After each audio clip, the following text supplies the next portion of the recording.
السلام علیکم ورحمۃ اللہ وبرکاتہ۔ آج کی اس ویڈیو میں آپ کو بتاؤں گا کہ صلاۃ و تسبیح کی فضیلت کیا ہے اور صلاۃ و تسبیح کا مکمل طریقہ کیا ہے۔ رسول اللہ صلی اللہ علیہ وسلم نے نفل نمازوں کے بارے میں جتنے بھی فضائل ارشاد فرمائے ہیں، ان میں سے سب سے زیادہ محتمم بالشان اور عظیم الشان جو نماز ہے وہ صلاۃ و تسبیح کی نماز ہے۔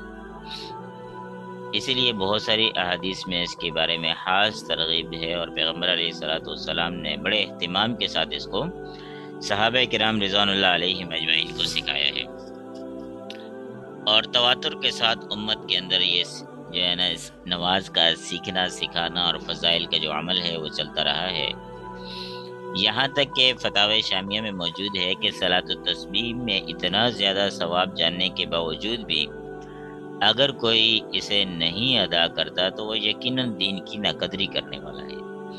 اللہ تبارک و تعالی ہمیں دین کی ناقدری سے محفوظ فرمائے۔ حضرت ابو عثمان زاہد رحمۃ اللہ علیہ جو بہت بڑے بزرگ ہیں، فرماتے ہیں کہ غموں اور مصیبتوں کے وقت میں نے صلاۃ و تسبیح سے بڑھ کر کوئی عمل نہیں دیکھا، یعنی اس کے پڑھنے سے رنج و غم اور مصیبتیں دور ہو جاتی ہیں۔ رنج اور غم تمام قسم کے مصائب سے نجات ملنا ہر شخص کے دل کی آواز اور تمنا ہے، اور جنت کی طلب تو ہر مومن کو ہے۔ لہذا صلاۃ و تسبیح کا معمول بنانا چاہیے تاکہ یہ مقاصد حاصل ہوں، لیکن یہ مقاصد حاصل اسی کو ہی ہوں گے کہ جو اس نماز کو ادا کرے گا۔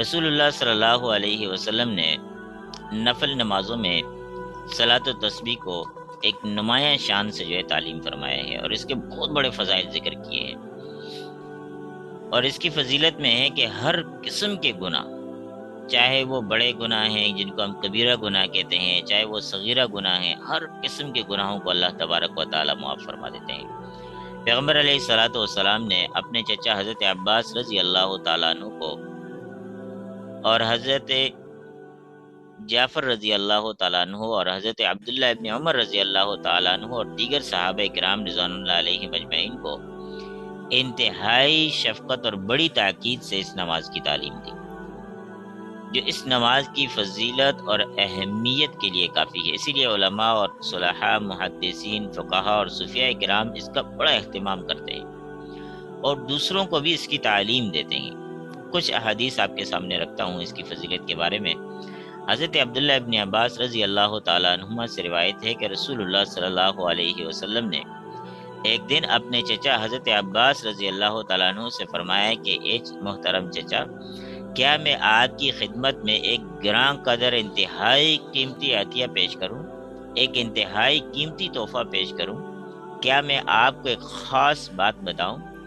کیا میں آپ کے 10 کام اور 10 خدمتیں کروں؟ یعنی آپ کو ایک ایسا عمل بتاؤں جس سے آپ کو 10 عظیم شان فائدے حاصل ہوں۔ وہ ایسا عمل ہے کہ جب آپ اس کو کریں گے تو اللہ تبارک و تعالیٰ آپ کے سارے گناہوں کو معاف فرما دیں گے، اگلے بھی، پچھلے بھی، پرانے بھی اور نئے بھی، اور وہ گناہ جو بھول چوک سے ہوئے اور وہ گناہ جو جان بوجھ کر کیے، صغیرہ گناہ اور کبیرہ گناہ، وہ گناہ جو آپ نے چھپ کر کیے اور وہ گناہ جو سب کے سامنے کیے، وہ سارے کے سارے گناہوں کو اللہ تبارک و تعالیٰ اس عمل کی برکت سے معاف فرما دیں گے، اور وہ عمل ہے صلاۃ التسبیح کا۔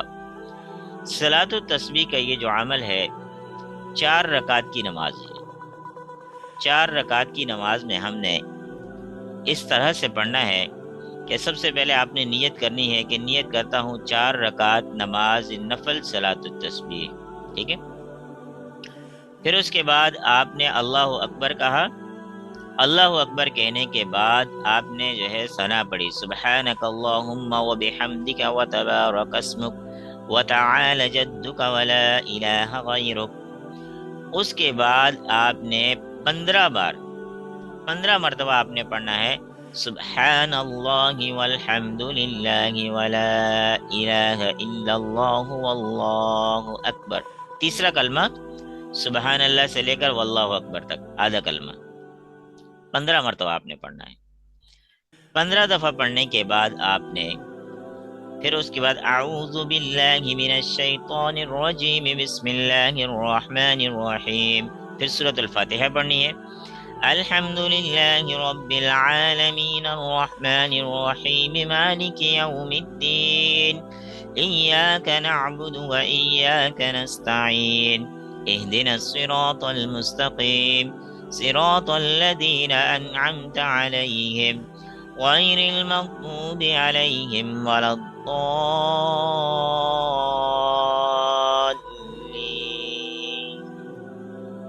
اس کے بعد آپ نے اس کے ساتھ سورت ملانی ہے. مثال کے طور پہ آپ کوئی بھی سورت ملا سکتے ہیں. میں قل هو اللہ احد پڑھ لیتا ہوں. قل هو اللہ احد اللہ الصمد لم یلد ولم یولد ولم یکن له کفوا احد. اس کے بعد رکوع میں جانے سے پہلے اسی طرح ہاتھ باندھے کھڑے رہیں اور آپ نے 10 مرتبہ دوبارہ یہ تسبیحات پڑھنی ہے. سبحان اللہ والحمد للہ ولا الہ الا اللہ واللہ اکبر. 15 مرتبہ ہم نے پڑھی تھی سورہ فاتحہ سے پہلے اور 10 مرتبہ ہم نے پڑھی رکوع سے پہلے. کتنے ہو گئی؟ 25 مرتبہ. گنتی لازمی یاد رکھیے گا. پھر اس کے بعد آپ نے رکوع میں جانا ہے. اللہ اکبر کہیں اور رکوع میں چلے گئے. سبحان ربی العظیم سبحان ربی العظیم سبحان ربی العظیم. 3 مرتبہ آپ نے سبحان ربی العظیم پڑھا اور اس کے بعد وہیں پر رکوع کی حالت میں ہی، اوپر اٹھنا نہیں ہے، رکوع کی حالت میں ہی آپ نے 10 مرتبہ پھر سے ان تسبیحات کو پڑھنا ہے. سبحان اللہ والحمد للہ ولا الہ الا اللہ واللہ اکبر. 10 مرتبہ رکوع میں پڑھنے کے بعد پھر آپ نے سمع اللہ لمن حمدہ ربنا لک الحمد کہنا ہے. کھڑے ہو جانا ہے سیدھے کھڑے رہنے کی حالت میں سجدے میں جانے سے پہلے. اسی طرح سیدھے کھڑے 10 مرتبہ پھر آپ نے ان تسبیحات کو پڑھنا ہے. سبحان اللہ والحمد للہ ولا الہ الا اللہ واللہ اکبر ولا حول ولا قوة الا باللہ العلی العظیم. اس کے بعد پھر آپ نے اللہ اکبر کہا. تیسرا کلمہ آدھا پڑھنا ہے، یہ یاد رکھیے گا. واللہ اکبر تک پڑھنا ہے، ٹھیک ہے؟ مکمل کلمہ نہیں پڑھنا ہے. تیسرا کلمہ آدھا پڑھنا ہے. سبحان اللہ والحمد للہ ولا الہ الا اللہ واللہ اکبر. بس اتنا ہی پڑھنا ہے، آپ اس سے آگے نہیں پڑھنا. پھر اس کے بعد آپ نے اللہ اکبر کہا اور آپ پہلے سجدے میں چلے گئے. پہلے سجدے کے اندر 3 مرتبہ جب آپ نے سبحان ربی الاعلی سبحان ربی الاعلی سبحان ربی الاعلی 3 مرتبہ پڑھا. اس کے بعد سجدے کی ہی حالت میں 10 مرتبہ آپ نے ان تسبیحات کو پڑھنا ہے. سبحان اللہ والحمد للہ ولا الہ الا اللہ واللہ اکبر 10 مرتبہ.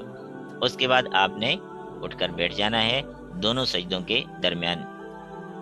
بیٹھنے کی صورت میں 10 مرتبہ آپ نے پھر اسے پڑھنا ہے.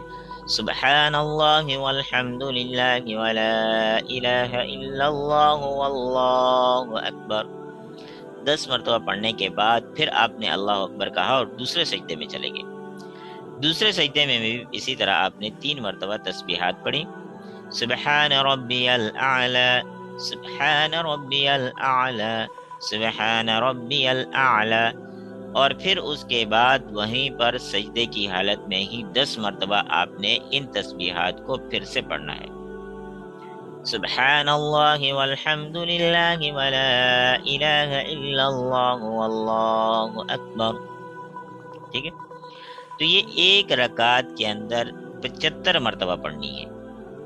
15 مرتبہ سورۃ الفاتحہ سے پہلے، 10 مرتبہ رکوع سے پہلے 25، پھر 10 مرتبہ رکوع کے اندر 35، پھر 10 مرتبہ رکوع سے کھڑے ہونے کے بعد 45، پھر 10 مرتبہ پہلے سجدے میں 55 ہو گئی، پھر 10 مرتبہ دونوں سجدوں کے درمیان 65 ہو گئی، اور پھر 10 مرتبہ دوسرے سجدے کے اندر یہ 75 مرتبہ.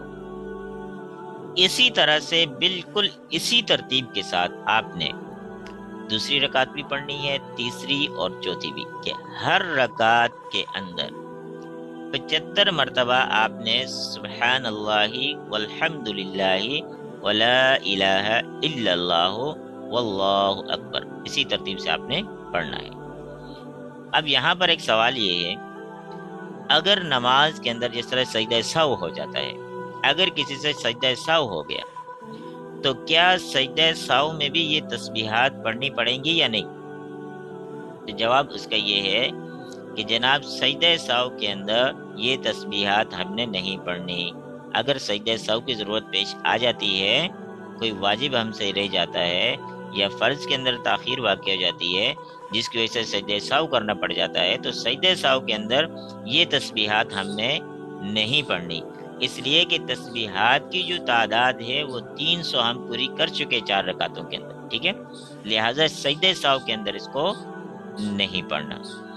تو یہ مکمل طریقہ ہے صلاۃ و تسبیح کا، اور حدیث سے واضح بھی ہو گیا کہ نفل نمازوں میں صلاۃ و تسبیح کا ایک خاص مقام اور درجہ ہے، جسے رسول اللہ صلی اللہ علیہ وسلم نے کبھی بخشش فرمایا، کبھی عطیہ فرمایا، کبھی ہدیہ فرمایا اور کبھی خوشخبری فرمایا۔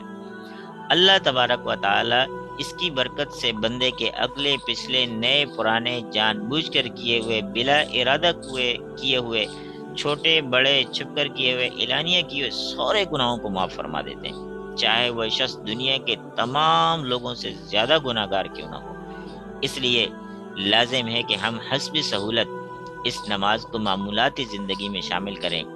حضور اکرم صلی اللہ علیہ وسلم نے اپنے چچازاد بھائی حضرت جعفر رضی اللہ تعالیٰ عنہ کو جب خبشہ بھیج دیا تھا، وہ وہاں سے جب واپس مدینہ منورہ تشریف لائے، حضرت صلی اللہ علیہ وسلم سے ملاقات ہوئی، آپ علیہ الصلوۃ والسلام نے انہیں گلے سے لگایا، ان کی پیشانی کو بوسہ دیا اور فرمایا میں تمہیں ایک خاص چیز دوں، ایک خوشخبری سناؤں، ایک بخشش، ایک تحفہ دوں؟ انہوں نے عرض کیا ضرور دیجئے۔ تو آپ علیہ الصلوۃ والسلام نے یہی 4 رکعت نماز صلاۃ التسبیح ان کو بتائی کہ اس طرح سے اسے ادا کرنا ہے، اور یہ جو فضائل اوپر گزرے ہیں یہ آپ نے ان کو بتایا۔ تو تمام ہی لوگوں سے گزارش ہے، پیغمبر علیہ الصلوۃ والسلام کی خواہش کے مطابق اول تو کوشش کریں کہ روزانہ اس کو پڑھیں۔ آپ نے فرمایا کہ روزانہ پڑھو، نہیں ہو سکتا تو کم سے کم ہر جمعے کو پڑھو، اگر یہ بھی مشکل ہے نہیں کر سکتے تو کم سے کم زندگی میں ایک مرتبہ تو لازمی پڑھو، سال میں ایک دفعہ پڑھو، مہینے میں پڑھو، نہیں تو کم سے کم زندگی میں ایک مرتبہ تو لازمی ہی پڑھنا چاہیے۔ اللہ تبارک و تعالی مجھے اور آپ کو عمل کرنے کی توفیق نصیب فرمائے۔